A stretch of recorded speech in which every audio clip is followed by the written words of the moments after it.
unless you tell us otherwise, we're increasing the rent on this unit on, in 75 days to this amount. We don't hear anything back in a week, then we send that out to the tenant and that's it. And then we put it in our system and we move on. So that's a place where we just kind of blew up the process and said, why are we killing ourselves to sign new leases when that's not really the goal? The goal is really to get the rent increased.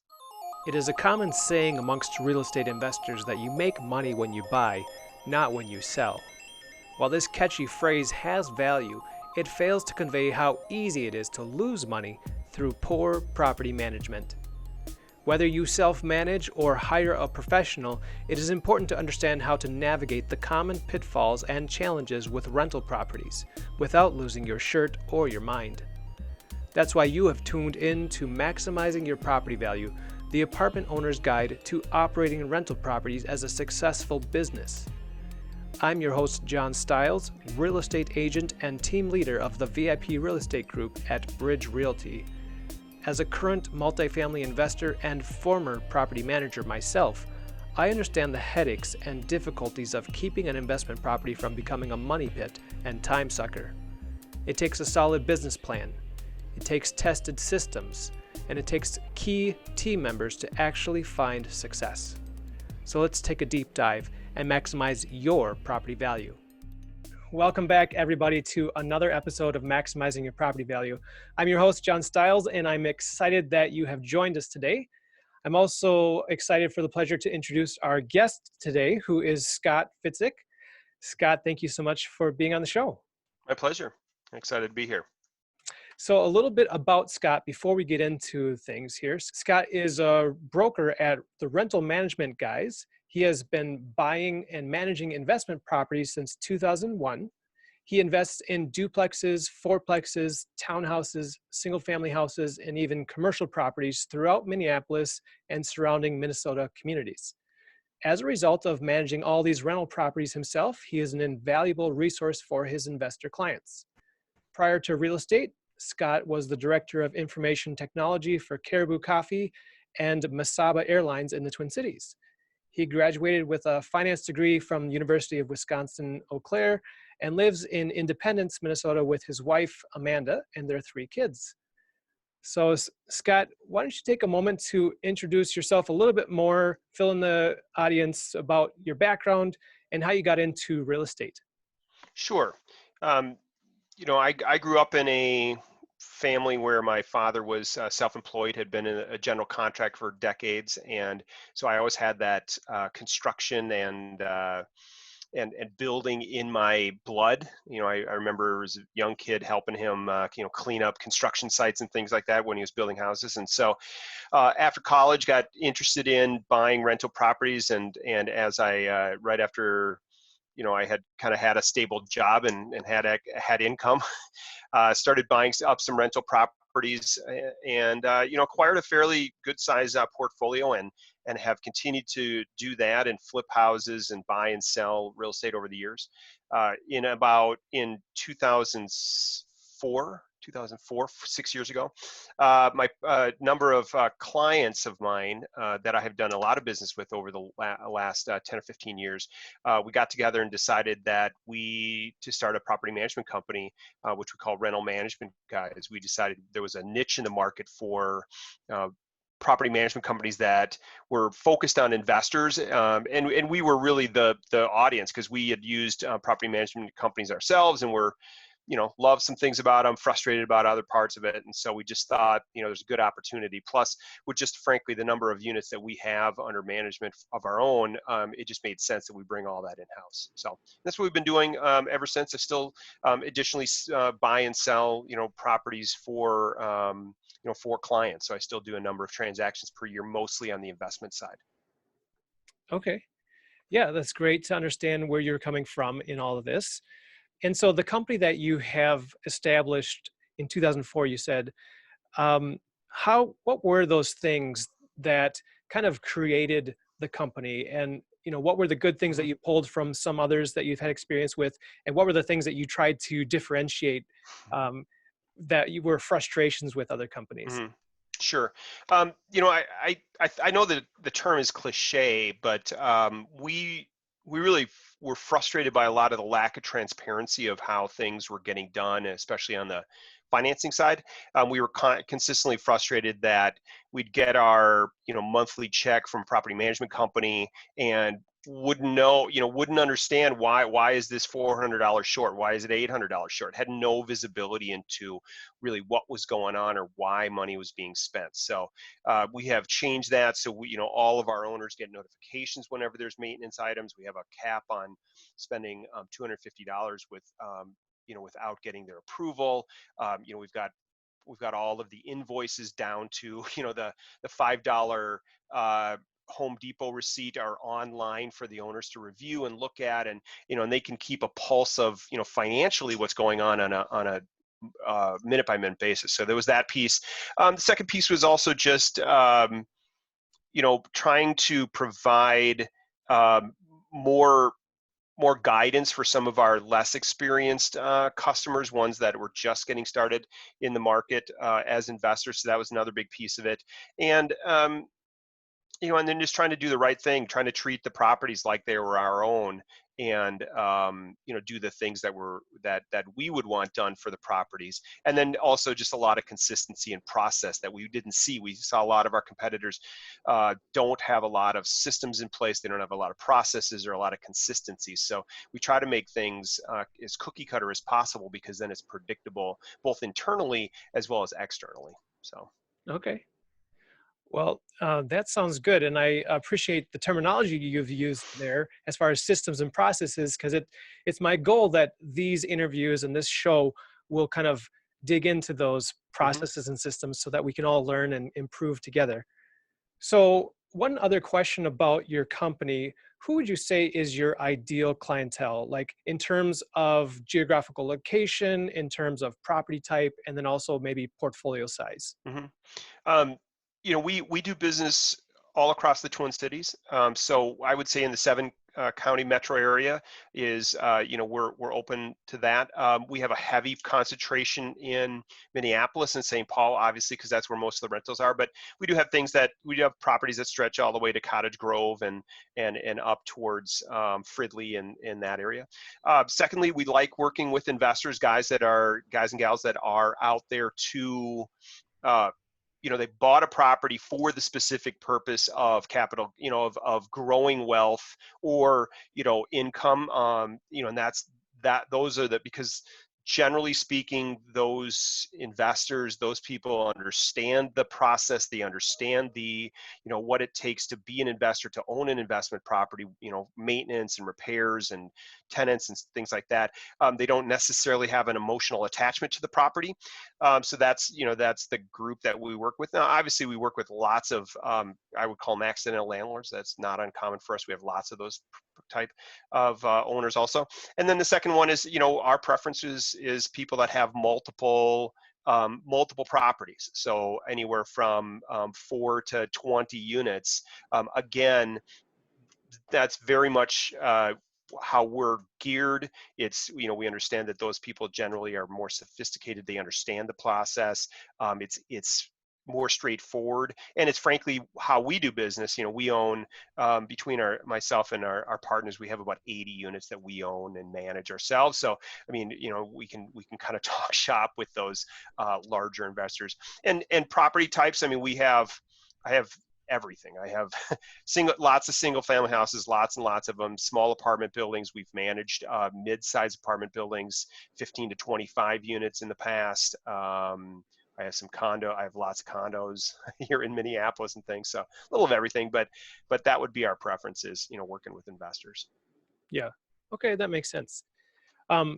This is kind of, I don't know where this question would otherwise fit into my line of questioning, but just what would you say is kind of the differentiating point between going from those small units, maybe 4 and below, or maybe 1 to 10 maybe, versus going to the couple of mid-sized buildings you've managed, 20 units, 30 units maybe? Are there some big differences that you've noticed when you've been dealing with them?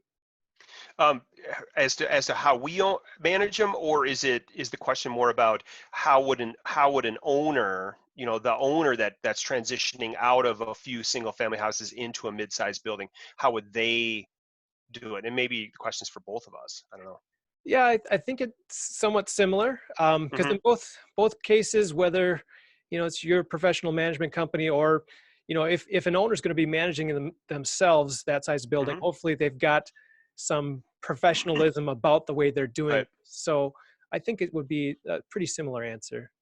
Yeah, I mean, one of the things we do find is surprisingly is there are still, I run into this all the time, lots of investors that have maybe a decent sized portfolio that have no processes, no systems, no standards in place. I mean, they are, and even lots of them that are self-managing. I mean, they're self-managing 20 plus units off of a spreadsheet and a rudimentary QuickBooks file and something like that, and really no process. And that I was there. That was me many years ago. I was managing, I had 30 some units spread across, the Twin Cities, with multifamily and single family and everything, trying to run it all from, QuickBooks and a spreadsheet. And it's a little overwhelming with no systems, no help.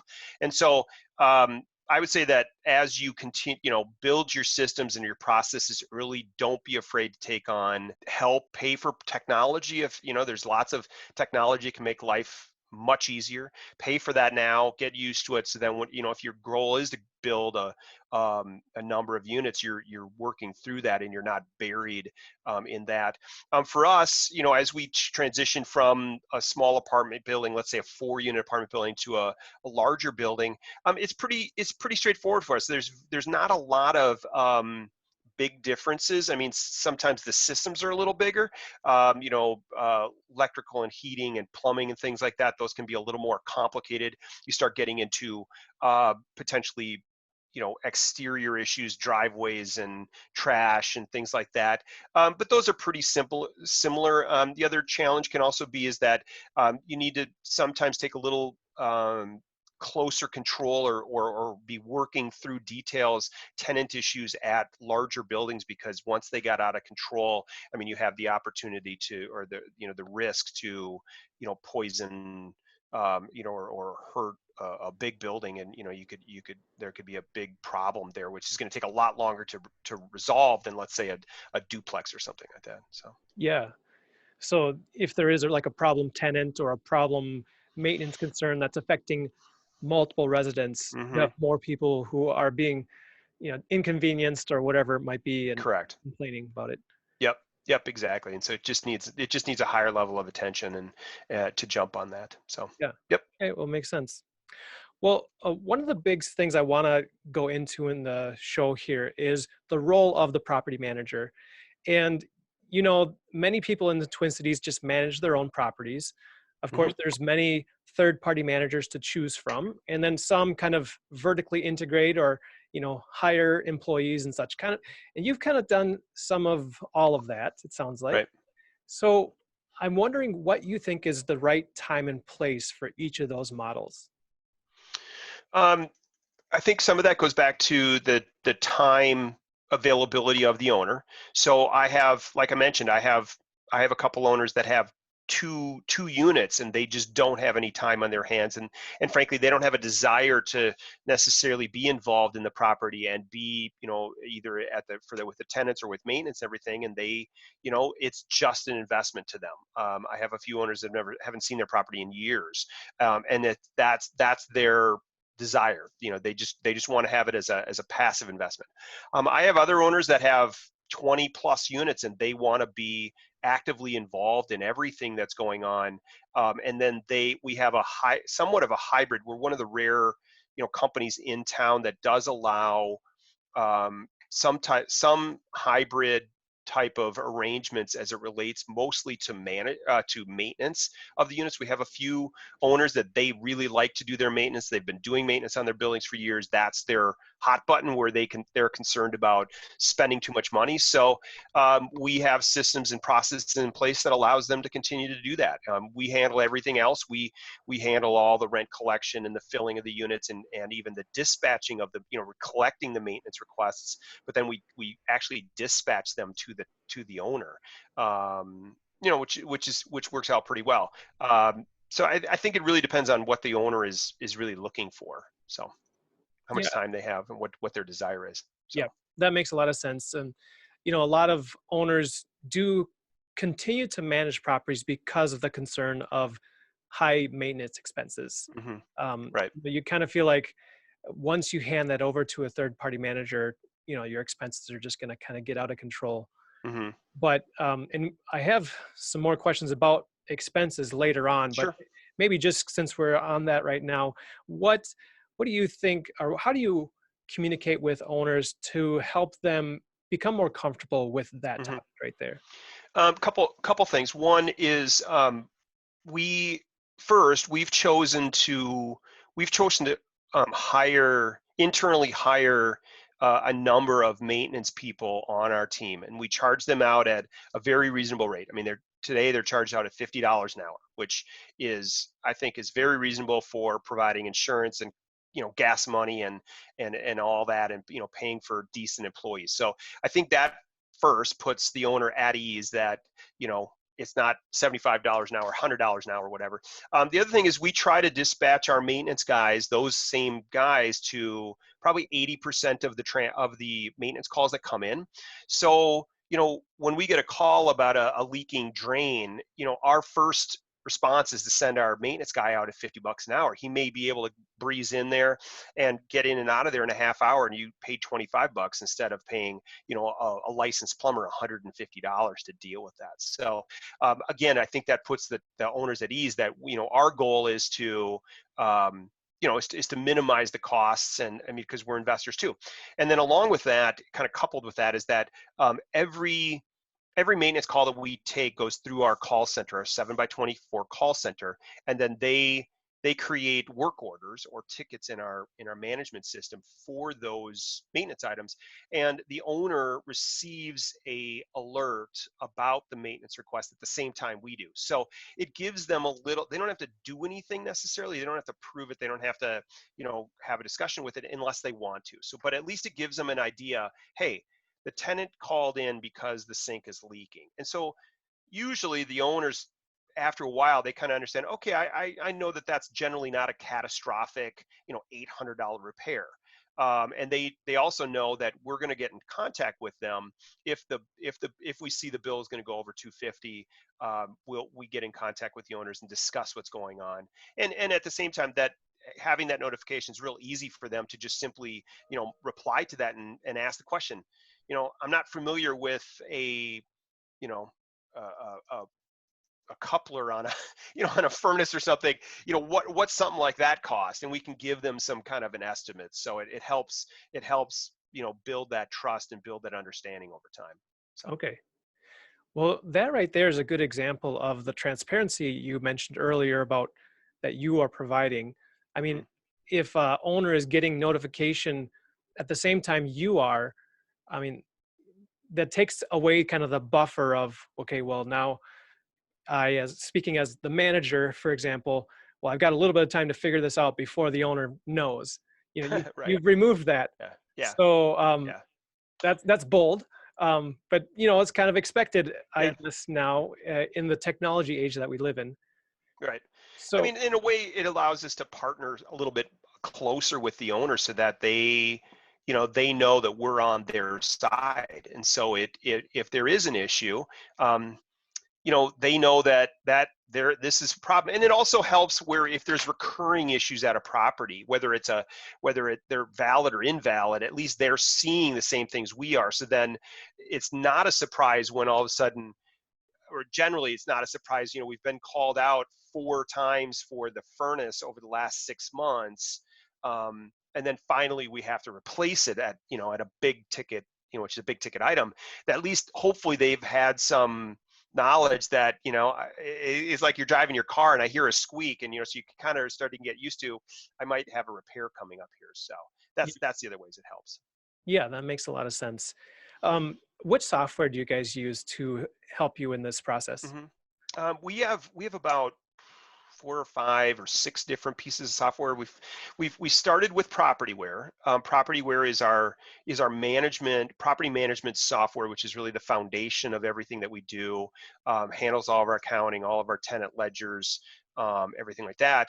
And then we quickly added a product called Show Mojo for our leasing side of doing the work. We just found again that we needed something that could scale.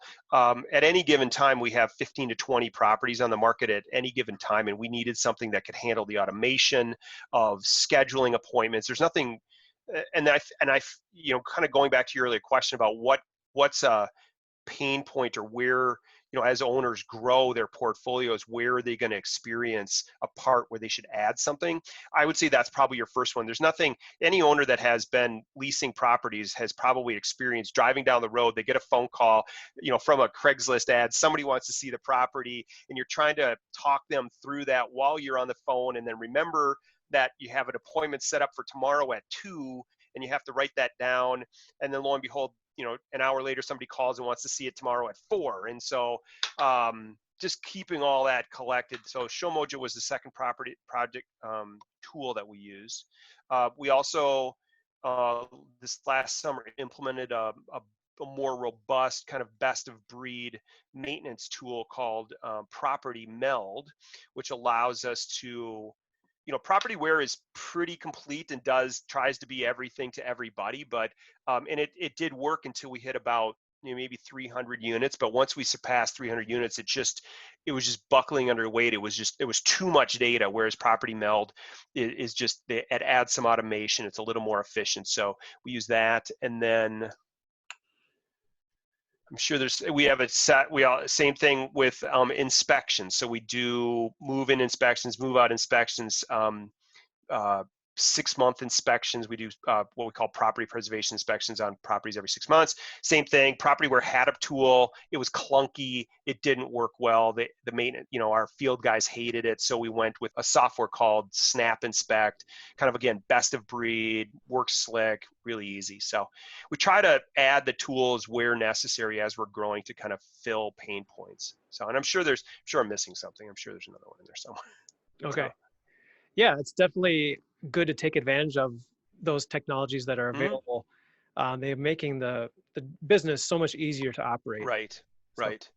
Yeah, and some of them are fairly cost effective for even a small, you know, small landlord. You know, some of those tools are $50 a month, so it's not like you're spending an enormous amount of money, and you know, you should experience some huge efficiencies. right. Yeah. Well, another question I have about your management company is, how do you divide up the roles in the Hmm. company? I don't know if you know this, but I used to be a property manager myself, and I Okay. was in a company where we had several managers, but each manager was in charge of their own portfolio and Hmm. basically handled everything from receiving maintenance requests and doing the bookkeeping and interacting with the owners, basically A to Z. It was Hmm. all underneath us. So Hmm. how do you have things set up? You know, we've been through a few different iterations over the core lifespan of the company, and we've tried it a couple different ways. We finally settled, and I'm feeling the most comfortable with a fairly um, centralized so we have staff positions for leasing, for accounting, for maintenance, for inspections. So those people handle everything having to do with maintenance. You know, there's one person in our office that handles everything from start to finish having to do with maintenance. There's another person that handles all the accounting. And then we have cross training that goes on. We also have some offshore resources that do a few of those pieces of the puzzle on the accounting side. And then up until recently, we did have a number of some of my other partners were doing some of the what I would call property management, which would be interfacing with the tenants and interfacing with the owners. And we recently retooled that to and reduced that. I took on more of the day-to-day operations, handling, you know, working with tenants and owners, because as it turns out, I was getting pulled into those discussions already anyways, because maybe I met the tenant once before. I was the one that onboarded the owner, and so the owner just still looks at me as their primary contact. So it just made more sense to streamline it. I handle all that, but then I've got a great team of people that I work with that I can pull into those conversations and can work through the issues, whether it's maintenance or leasing or accounting. So that's how we do it. I know there are different models where, exactly like you said, there are situations where, it's a very siloed, like these are your 100 units and you handle them from start to finish, and that might work. We just hadn't really kind of gotten there. So we like the way it is. Yeah. Well, I think there's different personalities that might work well Hmm. in one version or the other. Right. For me, I liked the independence of it. However, I had a limit to what I could handle, Right. and after so many units, it was just too much to do. So Right. So we look at it that if we continue, we're at 500 some units today. If we, let's say when we get to 750, we may need to add a half a maintenance coordinator person, and the leasing is pretty straightforward because that's an easy place to scale, because all those people are, independent contractors, so we can add 3 or 4 of those without too much trouble. So we think this model gives us the ability to scale. Obviously, all the owners and tenants contacting me, I'll need to eventually peel off, some subset of it where I can have somebody kind of taking some of those discussions, but it works right now. So yeah, yeah, and the risk of maybe getting too specialized is that sometimes the owners feel like they're not sure who to talk to, right. or that one hand isn't talking to the other hand. That's right. That's So right. Yeah. Yeah. So that's, you're exactly right. That was another thing that we kind of experienced before we made this transition to kind of collapse it all under, all tenant and owner communications. To me, is that's exactly it. Is the owners would say, well, I don't know if I should be talking with, your maintenance person about this, or is it the accounting person, or no, don't worry about it. I'll take care of it. I'll bring the people into the conversation as needed to kind of answer your questions. So. yep. And I noticed earlier you mentioned offshore help. Are you talking about virtual Mhm. assistants? Yes, we've actually used virtual assistants on the accounting side for many years. Almost since we started, because as you can imagine, I mean, vendor invoices and utility bills and a host of other pieces of paper are coming into our office on a daily basis, and so we have it just set up where we found a set of bookkeepers that work in India, I believe, and we scan things in, we email them to them, and they put them into our accounting system. Just to at least get the bills in there and get them set up for payment. And so that has been really slick and a super efficient way to do it, because otherwise it's a mountain of paperwork that we go through on a monthly basis. So Yeah. Yeah, I've heard about using virtual assistants for quite a while, and only just pretty much this year I've started to use one perfect. for my business in a different role. But it's amazing how much that can be helpful, and Hmm. not only to get the work done, but then to free up yourself to Right. focus on what's the best use of your time. Yep, exactly. And I think, I don't know if you've been through more than one virtual assistant, but they're not all created equal. So, some of them have more or less skill sets, and so you just have to commit to the goal to outsource this stuff and just work till you find the right fit. So, Yeah, that's true. I've been through several in just this short couple of months. And what's worked for me is trying to, each time I would delegate something, try to really detail out in great detail yeah. what exactly needs to be done. And you have to really dumb down the topic. It's Hmm. not because the other person isn't competent, but they just don't know how you want things to be done. Correct. Yep. Yep. The virtual assistants we have today, like I said, have been with us for years, but they have a very narrow set of tasks that they do. We've tried to expand there. We've tried to add some things. We've tried to, add some additional things, and it hasn't gone well. So we've scaled it back and just, again, they do what they do very, very well. We tried a different virtual assistant for some things, and again, it didn't, just kind of flopped. And we've developed fairly robust training guides and processes, which we've documented over the years. And even despite that, we haven't had good success in certain areas. So that's why we've just chosen, we're just going to keep those processes in house, or we automate them. We've done a lot of things to just try to automate things to just, not have to deal with them. Sure. Meaning through software, or what do you mean by the automation there? Yeah, all the above. A simple one is just even lease renewals, for example. I mean, we used to have this big convoluted manual process for figuring out how we're going to do lease renewals and rent increases. It was this big process. And so, a couple of us got together and just spent a bunch of hours and just hammered out. Actually, we're probably on version 5 because we've done it and redone it so many times that we finally got to this process, which now anybody can do in about 2 to 3 hours a month, versus this, super painful process that we did before. And same thing with onboarding new units and onboarding new tenants. We've just tried to streamline all that. I'm working on a new one right now to try to automate the whole onboarding of new buildings. It's not difficult, it just takes time. So if we can automate some of those pieces. So Yeah. Can you go into a little bit more of the lease increase or the rent increase process or lease renewal process?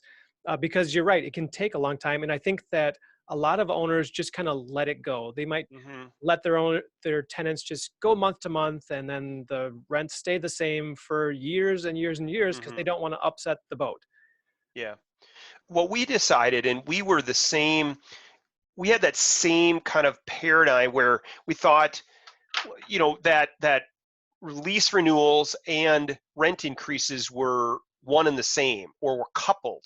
And so, signing a new lease there's a lot of work and brain damage that goes into that. It can be, especially if the tenant doesn't really want to sign a new lease or doesn't want to deal with the rent increase. So we decided to decouple those, and we do lease renewals on probably 50% of our units, because the owners want a brand new fresh 12-month lease, or we do them because we get a lease when we inherit a lease that's written on the back of a napkin. We just have to. But what we decoupled was that we now do systematic yearly rent increases by simple notification. So it's nothing more than we send a notification out 75 days in advance that says your rent is changing to X. And there's no approval, there's no discussion, there's really no, we discuss it with the owner. We send the owner a notification also that says, unless you tell us otherwise, we're increasing the rent on this unit in 75 days to this amount. We don't hear anything back in a week, then we send that out to the tenant, and that's it. And then we put it in our system and we move on. So that's a place where we just kind of blew up the process and said, why are we killing ourselves to sign new leases when that's not really the goal? The goal is really to get the rent increased. Yeah. Yeah. There's a lot of, like you said, brain damage that goes into signing a new document. Yeah. But if you simply give them notice, that can have the same effect. Yeah. So is there any, obviously it's going to vary from unit to unit depending on where it's currently at, but is there any kind of automation to how you decide how much of a rent increase to make? That is still fairly manual. I know I've reviewed some processes which are much more elaborate, where there's a person that's in charge of that then sends a recommendation to the property manager, and then they kind of adjust it, and this back and forth. And we really just said we're going to keep it at about 1 to 3%, and it's really it's based on we do about 30 or 40 of them a month. We haven't been doing them during COVID, but usually we'll do 30 or 40 a month. And so you could sit down in an hour and kind of just and again, because of the new way that we've made some changes to the system and added some custom fields and other things, we can really hammer through that in probably about an hour. And then generally it's just based on, what we think, how long has the tenant been there? Where did rent start at? Was the rent low from the beginning or was it high from the beginning? And then just, lots of other factors that we kind of throw in there. So. Yeah. Yeah, that makes sense. Obviously, there's so many different variables in there. So Mm-hmm. that, Yep. yeah, that makes a lot of sense. We've talked a little bit about the communication with the owner, and you're the main person in your company to do that.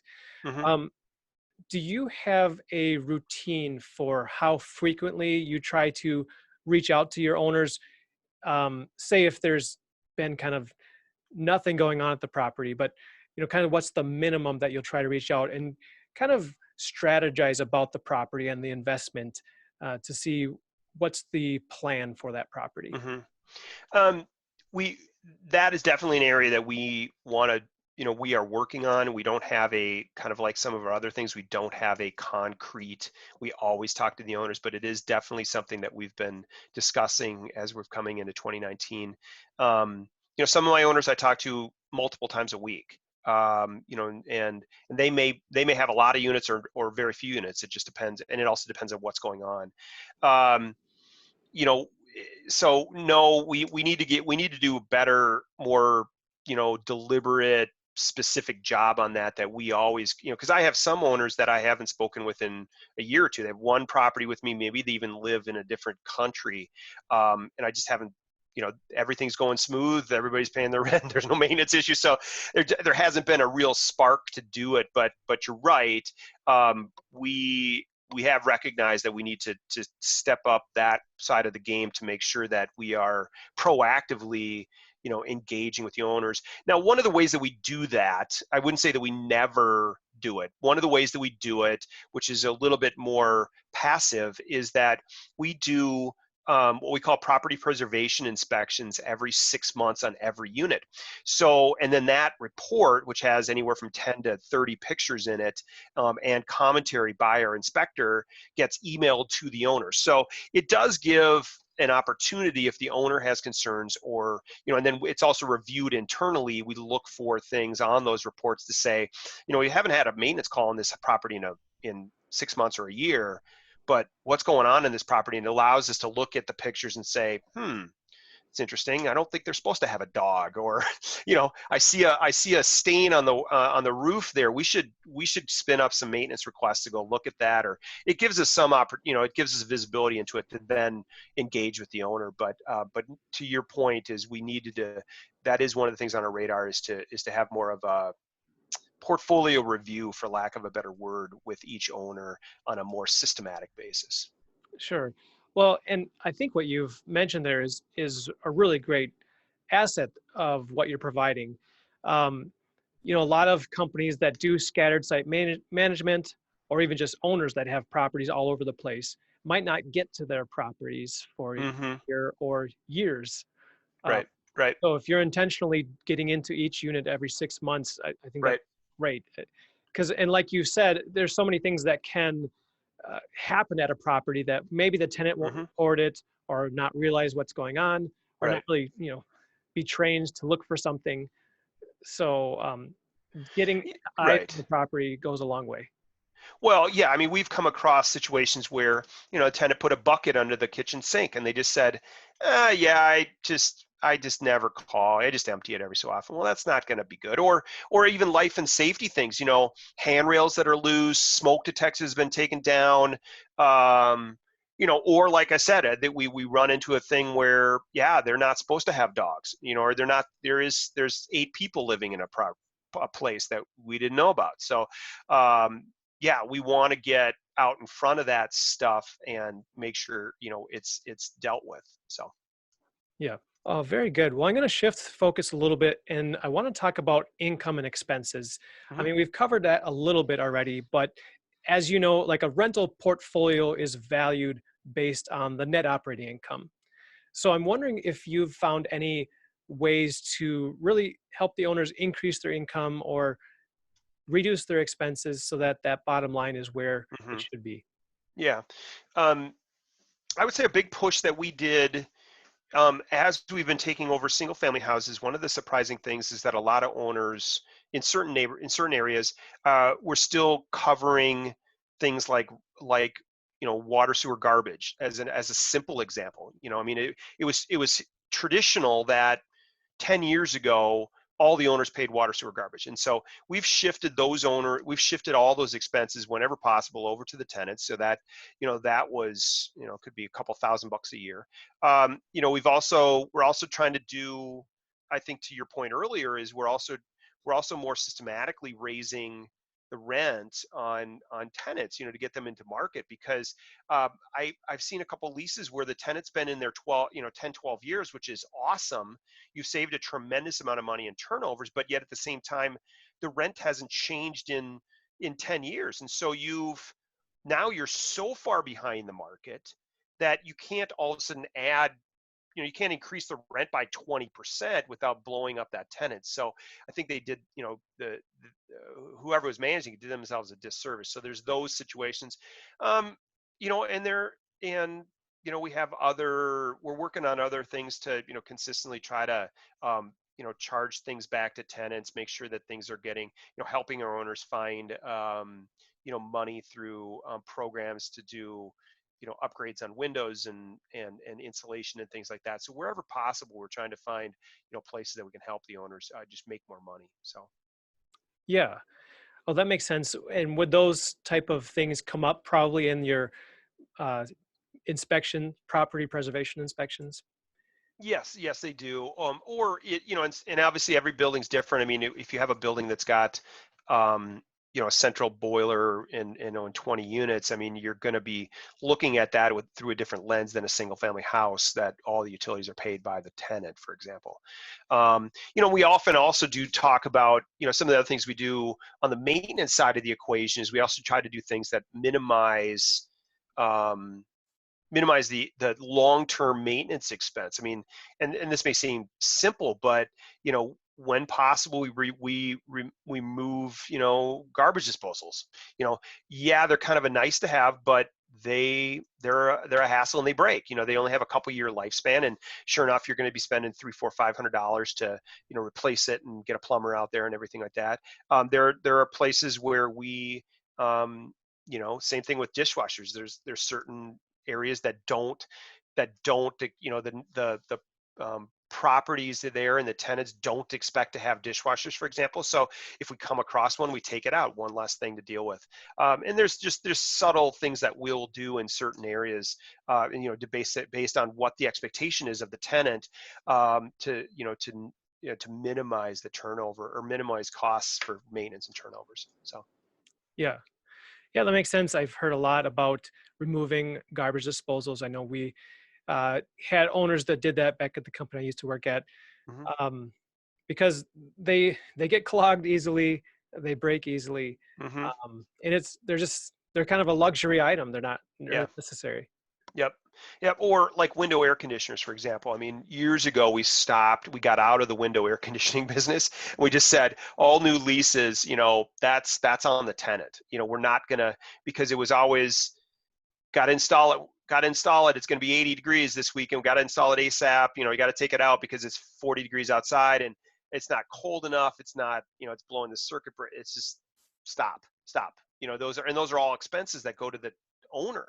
Yeah. So we just said we're just not doing that anymore. So Yep. Yeah. Each one of those little maintenance calls is a mhm, charge for it because that's right. nobody's working for free. Right, right. So very good. I also want to ask you about kind of your role as a manager in helping an owner prepare for a purchase or prepare for a sale of a property. Hmm. Obviously, the majority of what you do is in between those two things, Hmm. leasing and maintenance and accounting and all that stuff. But how do you help the owner really prepare and make sure that they're strategic about their purchases and sales? Hmm. Um, we get a lot of calls from owners, either existing ones or ones that have been doing their due diligence to find property management or in advance, and they'll call and say, send me an email and say, hey, we've got an offer in on this. We got an accepted offer. We are in the inspection period. Can I meet you out there? Can I buy you a cup of coffee and just meet you out there, and you can tell me what you think of the property? Or it might be something as simple as what do you think the rents would be on this property going forward? Because so that's on the purchase side, which I think is super valuable, because we're all humans. I mean, even all the properties I've bought, I still get excited when I've got an accepted offer, and so sometimes I may we need that neutral third party telling us that things are real. That's why we have house inspectors. So so I do that a fair amount, and then on the sales side, same thing. We work with our existing owners to kind of figure out how to get the sale done. A lot of times it really makes the most sense, especially in this market, to have the tenant move out, give tenant notice, have them move out, so that the property can be freshly painted, put new carpet in, it's clean, so on and so forth, so we can put it on the market. And that takes some sequencing, takes some logistics, and just talking about that and planning for it on that side. And then obviously we work with the if we're not the one selling the property, because we're licensed real estate agents too, we do sell some of our owners' properties. But if we're not, we work with the agent, the listing agent, to kind of talk about what things should be done in advance of the putting on the market. Maybe there's some repairs that need to be done, so on and so forth. So we help them through that. Yeah. Yeah, I think that's really important. In my opinion, an owner should be preparing. Obviously, it will depend on the type of the property. So a single family might be different than, 20 unit building. But especially in those larger properties, you really need to plan ahead 6, 12, or 24 months in advance. Correct. So that you can be getting the property in good condition and getting the books in order, and just making sure it's going to present itself the best it can on the marketplace. Right. And that may mean, and it's a bummer to have a vacant unit, but I mean, I've had a number of them in the last 6 months where, owner wants to sell, and I've been very candid to say, look, you're not going to be able to sell this unit with that tenant in that property. It's just, they're going to be a challenge to having any showings. They're messy. The property does not show well. You're not going to get the value out of that property that you should get if, and so you're going to have to just accept the fact that it's going to be vacant for a couple months while you're going through the sales cycle. Now, luckily, properties are selling quickly, so it's not usually a big deal, but yeah, I agree with you 100%. So yeah, definitely. If it's difficult to get into a unit, or a tenant's gonna sit there and tell you all the things that are bad about the property, right. or maybe their experience, yeah, that can be a challenge. Yes, that's right. So as we kind of get towards wrapping up this discussion on systems and processes, are there any other tips that you'd have for an owner who maybe wants to write an overall business plan for their rental business? And what things would be good to include and cover and make sure they're thinking about ahead of time? I think one of the that's a big question. I would say I think any owner needs to think about capital availability. I meet owners that get themselves into tough spots because they just don't have, or are unwilling to spend money on the properties, and that all that does is leads to the I heard it was called the cycle of suck. Is that you have a property that's not great, which then doesn't get you a great tenant, which then it gets it beat up more, but then you don't, maybe you don't make any money to be able to spend it on there to then get it fixed up at all. And then you get a worse tenant, and it's just this miserable cycle. Now, I'm not suggesting that you need to gold plate everything, but there's a lot of times where a lot of situations could be resolved if the owner just fixed it and fixed something properly. And so a lot of owners just try to get by on the cheap. And so then it adds to property doesn't show well. It's harder to sell. It's harder to lease. And so yeah, we've had a few properties where we're getting lots of showings, but the property just doesn't look good, and the owner doesn't want to put any money into simple things, and consequently, the property's vacant for a couple months. Well, how much money did you just lose on income because you didn't want to paint the common hallway, or fix that cabinet, replace the cabinets that are 100 years old that are falling apart. So I think that's a big one, is making sure you've got access to capital to do things. And then the second one would be for business plans. I would say, what is your growth strategy? How many units are you going to add a year? And as you're growing, and maybe it's just one, and that's great, but if you have a goal, how many are you going to add? What's your appetite for that? And then plan that you cannot be a solo landlord at 25, 30 units alone. You can't, without any systems, without any help, without any backup, you just can't do it. So you've got to be putting those into your business plan. And yeah, you're going to take a pay cut when you get to 20 units and you have to hire an assistant, or you have to, buy, use propertyware or something like that. Yes, but that's only the thing that's going to allow you to keep your sanity, frankly. So. Yeah. Yeah, that makes a lot of sense. I think it comes back to approaching our investment properties as an actual business. Right. And businesses have expenses. You can't Yep. just expect to have all of the rental income as your profit. Right. So Right. you have to Yes. invest back into these properties. That's an ongoing thing. Um, Yeah. so Yep. owners that don't take that approach are going to end up in that cycle of suck that you mentioned.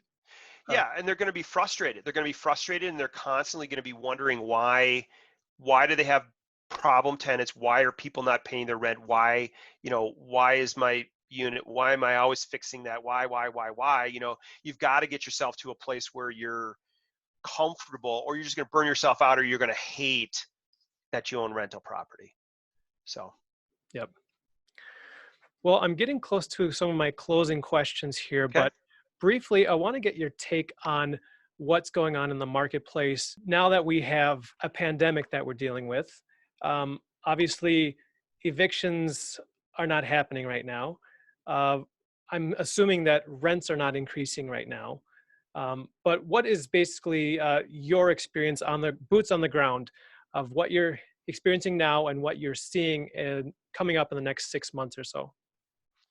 Um, Yeah, it's a tough spot to be both a tenant and a landlord. Lots of tenants have lost their jobs or had their hours cut back. I think, and lots of landlords, lots of owners are very nervous because of that, and it's understandable. I think, we are working with tenants. We understand the situation they're in, and we are willing to work with tenants to figure out a path forward, to get, to whatever that might be. It might be, that we're going to, that they can pay some of their rent now, and we're going to kind of space out the rest of their rent payments over the next couple months once they get back on their feet financially. It might be that, everybody just agrees that they're going to just, simply move out, and they're going to move in with some family. We've had a few tenants, ask about that, and we're more than happy and obliged to do that. Yeah, I mean, I think that's the biggest thing that, that's the biggest thing that I can give it for advice is just, work. Don't, for tenants, is don't clam up. Don't, not answer the phone, not answer your landlord's email, because all they can assume then is that, you're just, they don't have any information to go on. And so unfortunately, that's going to most likely put them in a spot where their only option is to then, file an eviction once we get back, once evictions start again. So over the next 6 months, I think it's going to be an interesting ride. I mean, I hope that we can get going sooner than later, but if this drags out more months, I think it's going to be difficult, and to get ourselves out of this situation. So. Yeah. Obviously, it's hard to predict while we're in the midst of, kind Hmm. of the stay-at-home orders and all this stuff. Right. But okay, well, very good.